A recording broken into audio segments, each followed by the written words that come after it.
Previously on Accounting Rebel-ations, Humble Pies was in great need of a new costing system. The Rebels were able to remedy that issue with an activity-based costing method. Now, Humble Pies is faced with an even bigger challenge. They must choose to invest $500,000 in either a specialized packaging machine or a generalized labeling machine. Which one should they choose? Hi Linda and Taylor, I'm Anjanelle. Glad you enjoyed your flight. I'm Kayla. Thanks for the pies, I'm Kevin. Brett Sebastian, here's our documentation for you. Let's get started. Based on the information you have given us, we believe your biggest barrier to growth to be a bottleneck. You have plenty of sales coming in from all over the country. However, once we get your packaging and labeling department, you can see there's a very tight bottleneck which directly impacts your net income. From this, we came up with several qualitative and quantitative criteria for making a determination for which machine you should use. Some include cash flows, guaranteed income, machine use, and company goals. Based upon these, we came up with the suggestion that you should choose a labeling machine over the packaging machine because it helps alleviate this bottleneck. And as you can see, by alleviating the bottleneck, you will see a much greater inflow of net income.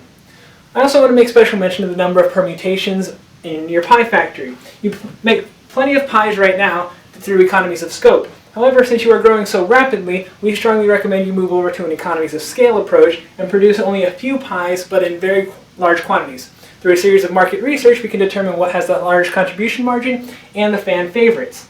I also want to make special mention of the labeling machine versus labor.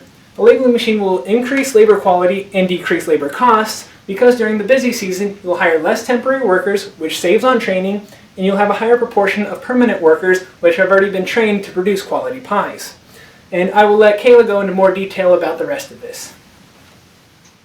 As you can see from our documentation, the packaging machine has an internal rate of return of 12% with a payback period of 2.6 years, and the labeling machine has an internal rate of return of 16% with a payback period of 3.3 years. Both of these internal rate of returns are higher than the 8% minimum you require. Now, comparing both of these options, the packaging machine has a significantly shorter payback period, so you will see the positive cash flows much earlier than the labeling machine. All of these numbers are based off conservative estimates. The first assumption is that the packaging contract will only be fulfilled to its minimum, so after year 3 you will no longer have cash flows. And the labeling machine the 13,000 throughput will only be accounted for in the busy months because you won't necessarily have the demand in the slow months. However, the 14,500 in labor costs will be saved year-round. Now, Anjanelle will talk to you about the risk of each. Investing in the packaging machine comes with more risks. This year, your monthly capacity is $1 million of revenue, while your estimated revenue during the busy season is $1.8 million. Now, can you really add extra demand to your already strained production?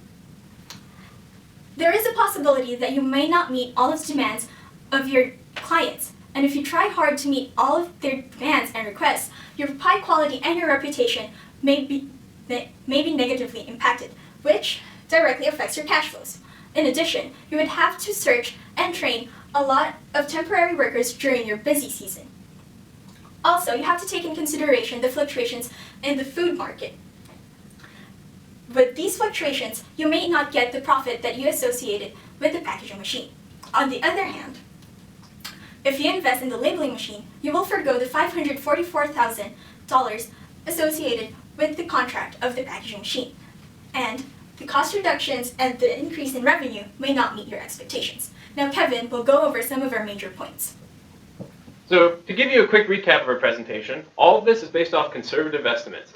As Kayla stated previously, we assume that the contract associated with the packaging machine will only be fulfilled to its minimum amount and discontinued after the 3 years. With the labeling machine, we're assuming that the additional $13,000 of throughput will only be utilized during the busy season, but the labor cost savings will be seen throughout the year.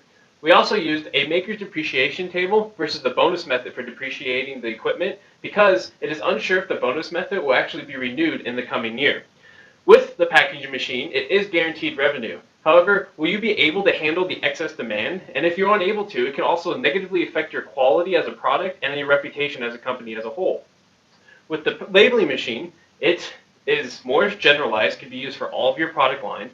It focuses on loosening the bottleneck. However, it is not guaranteed revenue, but only guaranteed savings. We assume that all of these are mutually exclusive, so we also recommend that if these two pieces of equipment are in fact mutually exclusive and the budget allows, to invest in both because they both produce a positive net present value. So, just to recap our suggestions, With only $500,000 in your capital budget, we suggest purchasing the labeling machine. However, earlier you spoke about, when we were talking about your costing system, that you could invest $500,000 to increase plant capacity to $1.5 million in sales a month. We haven't run the numbers on this, but we also recommend, though, that if you have $1 million in your capital budget, to invest not only in that machinery, but the labeling machine as well. And if you have $1.5 million to invest, we recommend investing in all three options, including the packaging machine. To give you an idea of what this could do for you, currently you're projected to do about $9.3 million of sales this year, with the net income just over $500,000. Now, if you were to work at current capacity year-round, that would give you yearly sales of $12 million with net income just over $1 million. And if you were to increase capacity with the suggestions we made to $1.5 million a month, that would give you yearly revenue of $18 million with just over $2 million in net income. Now, we'd be happy to discuss this further with you in Washington, D.C., where one day you will make it rain.